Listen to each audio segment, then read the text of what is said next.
Welcome to another session of monumental books and the key lessons that I learned from them that allowed me to shape my life and to be the better version of myself.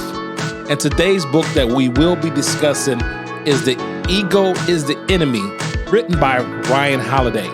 Now, this book is a powerful wake-up call to all of those people, including myself, who let their egos get in the way of success. Every single day that I wake up, I know that I have an enemy that I have to crush. And that enemy is my ego. My ego in my life has been the reason why I have suffered so many setbacks.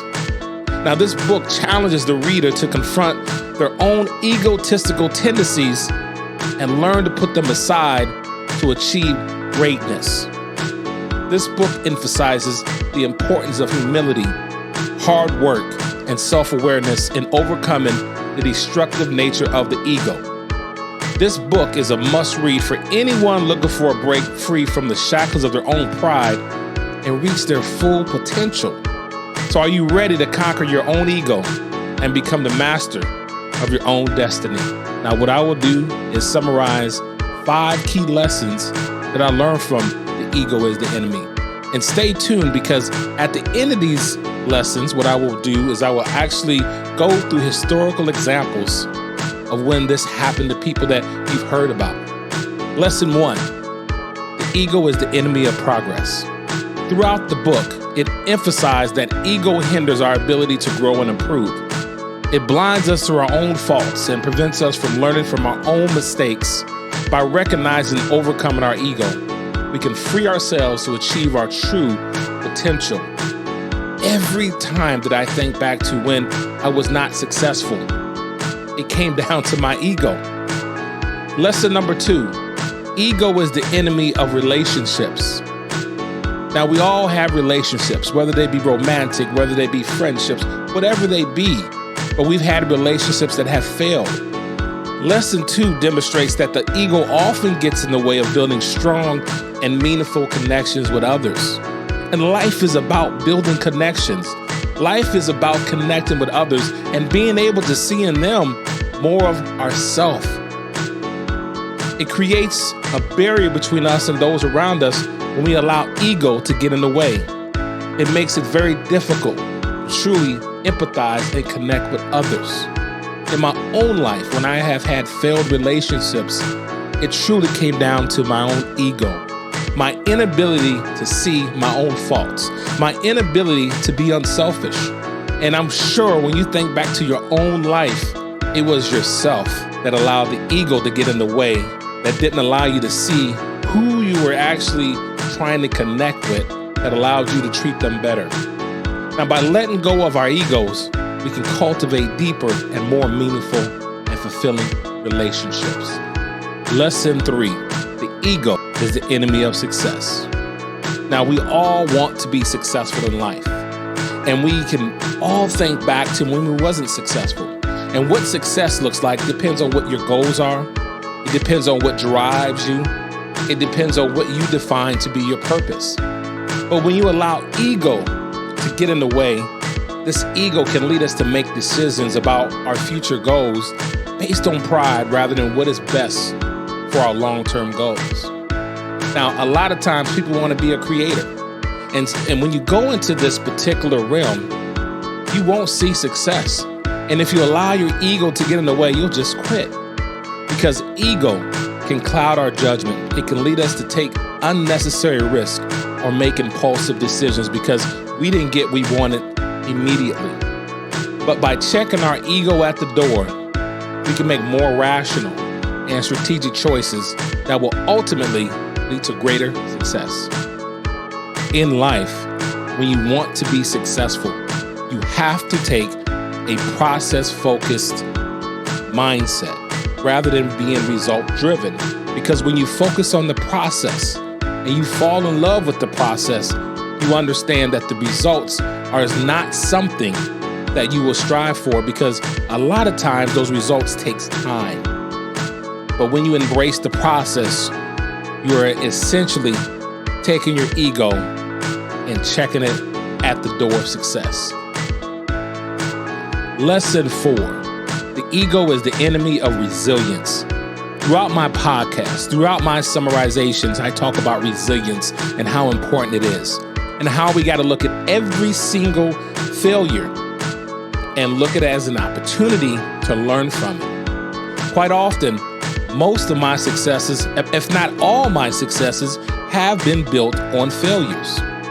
Because when you're able to make your ego much smaller, you can take those setbacks, those challenges, and allow them not to be the reason why you stop or quit, and make it very, very difficult for you to bounce back and persevere. The ego can cause us to dwell on our own failures and be more consumed with self-doubt. By cultivating humility and resilience, we can better navigate adversity and come out stronger on the other side, much stronger than we went in. When I think back to the setbacks I've had in life, whether it be years in solitary confinement or times that I found myself making bad decision after bad decision, and the guilt that is sometimes accompanied with that, if I had allowed that to win, if I had nursed my ego and fed it, I wouldn't have been able to be here talking to you today. So whatever it is that you've been pained with, remember this: you have to allow your pain to be your gain. The ego is the enemy of self-awareness. When I think back to my career and when I've been able to have the opportunity to help people grow, I've often asked them, can you take criticism? How self-aware are you? And quite often these times that I do talk to people about that, they say, oh yeah, I'm self-aware. I'm open to feedback. But when you present it to them, they then become very upset. And that's because at that point in time, they've allowed their ego to cloud their ability to receive. Because remember, life is about receiving and giving. And you can't receive without giving. So in order to be able to truly give, whether it be feedback, you got to be willing to also receive feedback. The ego can prevent us from truly understanding ourselves and our own motivations.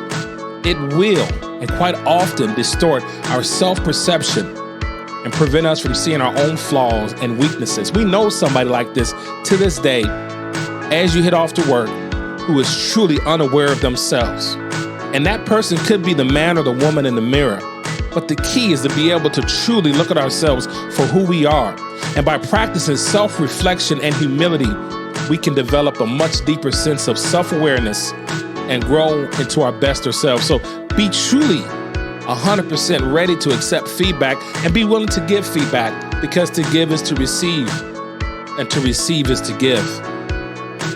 There are countless historical accounts of individuals who have achieved great success after letting go of their egos. In the book, The Ego is the Enemy, Ryan Holiday goes into the story of Tiger Woods. It's a powerful example of how an unchecked ego can lead to downfall. Now, this gentleman, once held as the greatest golfer of his generation, Tiger seemed invincible on the course, but behind the scenes, his ego was growing out of control. He allowed his ego to be his amigo. As Tiger accumulated wealth, fame, and success, his ego grew larger and larger. He believed that he was untouchable. Above the rules that govern others, he became arrogant, entitled, and disconnected from reality. Now, this unchecked ego led to a series of personal and professional setbacks for Tiger. His infidelity scandal rocked his personal life, while injuries and poor performance on the course tarnished his once impeccable reputation. But through it all, Tiger learned the hard way that ego is a double-edged sword. You can be confident, but you can't be egotistical. It can propel us to great heights to be confident, but the ego, when left unchecked, can be our greatest downfall. Tiger eventually humbled himself. He sought help and worked tirelessly to rebuild his career and reputation. Today, Tiger is living testament to the power of humility and self-awareness. He has overcome his ego and returned to the top of the golf world, proving that true greatness not lies in arrogance, but it lies in resilience, hard work, and a willingness to learn from our mistakes. So allow Tiger Woods' story to be a lesson for us all. Keep the ego in check, stay humble, and never forget that success is earned and not entitled. One example, again, is about the legendary artist Vincent van Gogh. Now, despite facing constant rejection and criticism during his lifetime, Vincent van Gogh never wavered in his commitment to his art. Now, think back to your own life.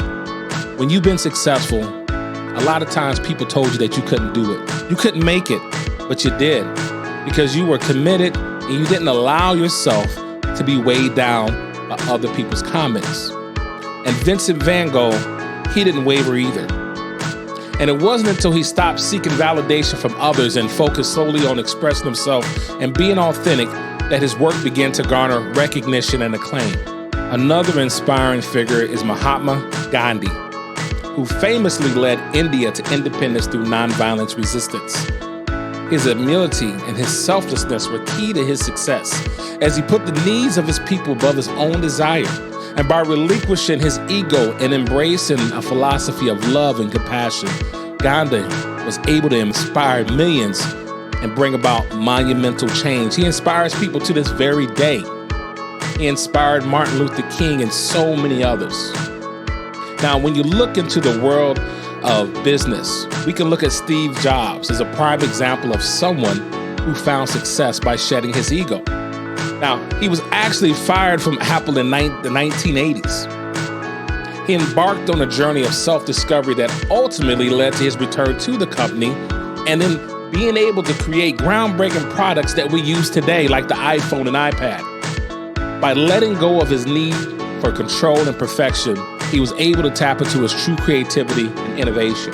We may have different opinions about these figures that I just mentioned, but ultimately, in order to be successful, you have to be willing to let go of the ego. These historical accounts serve as a powerful reminder of the transformative power of humility and self-awareness. When we release our egos and focus on serving others and giving and pursuing our passions with authenticity and integrity, we open ourselves up to a world of limitless possibilities. So take the lessons that I learned from this book and embrace them. Embrace the idea of letting go of your ego. Embrace your true self. And watch, just watch. You will soar to new heights of success and fulfillment. But again, you have to let go of your ego. And every single day that you wake up, you have to do what I do. You have to be on a mission to engage the ever constantly driven battle to destroy the ego every morning. Think to yourself, what is driving my motives? Why am I not successful? Once you do that, you'll be able to see that destroying the ego has to be a daily habit. Thank you for joining today. Thank you for listening. Please subscribe, like, share this so that we can get this information out to so many others. I appreciate support. I appreciate you being here with me in the present, in the moment. And I look forward to talking with you again when I go into these monumental books and the key lessons that I have learned from them.